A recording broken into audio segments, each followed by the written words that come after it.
Ana dari Cisoka, Tangerang. Assalamualaikum warahmatullahi wabarakatuh. Tanggal 9 Agustus lalu, Bapak Ana dipanggil lebih dulu dari kami dalam keadaan koma di rumah sakit.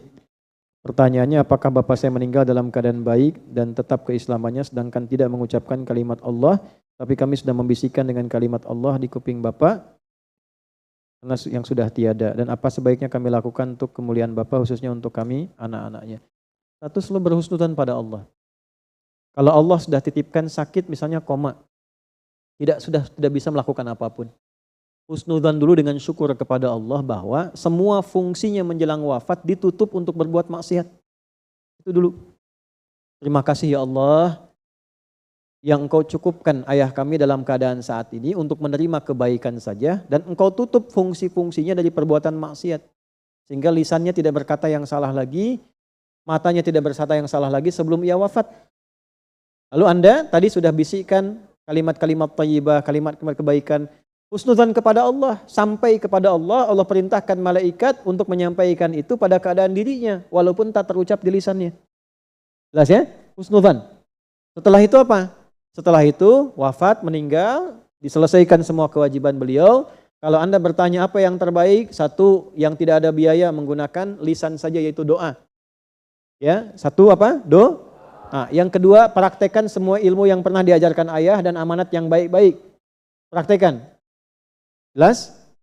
Nah, yang ketiga, ya, jika ayah berwasiat amal-amal baik, lakukan. Jika tidak ada, Anda teruskan amalan baik yang pernah dikerjakan ayah atau amal kebaikan yang ayah belum kerjakan tapi Anda niatkan untuk ayah Anda. Tiga-tiganya terkumpul dalam satu hadis, 9 lafaz di hadis Muslim. Idza mata al-insanu. Idza mata al-insanu. Riwayat kedua, idza matal abdu. Kemudian diterjemahkan dalam tafsir hadisnya, idza mata ibnu Adam. Ini yang populer tafsir hadisnya. Redaksinya, idza matal insan, idza matal abdu.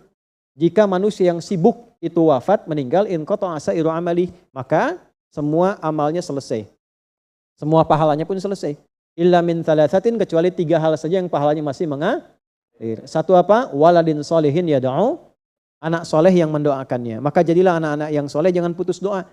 Setiap selesai sholat minimal berdoa. 2, sodakotin ya, amal baik yang mengalir pahalanya.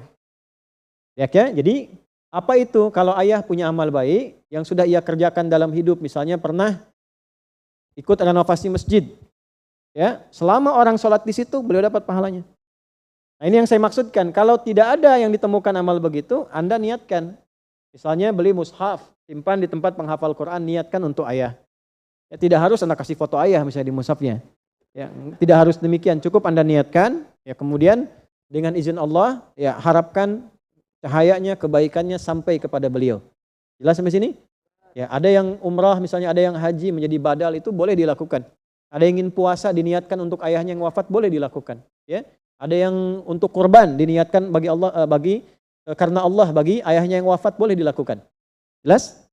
Nah, yang terakhir, ilmin yuntafa'u bihi, ilmu yang bermanfaat. Banyak orang menafsirkan kalau ini pernah jadi guru, kan pernah mengajar. Tidak juga. Jangan batasi di situ. Seayah-ayahnya ayah. Tuh.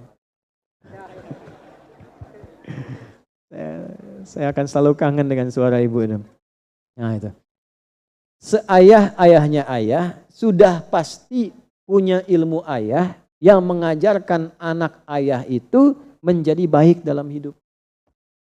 Oh, tangkap tuh. Seayah-ayahnya ayah sudah pasti memiliki ilmu ayah untuk mengajarkan anak ayah itu menjadi baik dalam hidup. Ayah pernah minta Anda sholat? Sholat nak? Pernah? Pernah diajarkan jujur? Pernah? Pernah diajarkan baik? Pernah? Pernah diajarkan jangan berkata kasar? Pernah? Ketika Anda praktekkan itu, diniatkan kepada Allah untuk ayah Anda, seketika pahala mengalir untuk ayah. Makanya saya sering katakan gini, kalau bisa anak-anak bapak ibu, anak saya, anak kita, usahakan ngaji pertamanya dari orang tuanya. Minimal Fatihahnya. Sehingga ketika meninggal anak itu baca Fatihah, setiap baca dalam sholat itu jadi cahaya di alam kubur untuk ayah andanya. Usahakan. Usahakan pernah di lisan kita itu membimbing anak. Nah itulah ilmin yuntafa'u bihi. Ingat, makanya kalau sudah dapat Quran, Ya, saya selalu katakan pada anak-anak kami di pesantren juga di sekolah, ya, terutama ayahnya yang sudah meninggal, kalau kangen tuh baca Quran. Atau sehari kalau ada nggak sholat tuh ingat, nggak jadi cahaya buat orang tua. Nah, itu yang membuat kita semakin rajin meningkatkan ibadah itu ya. Insya Allah.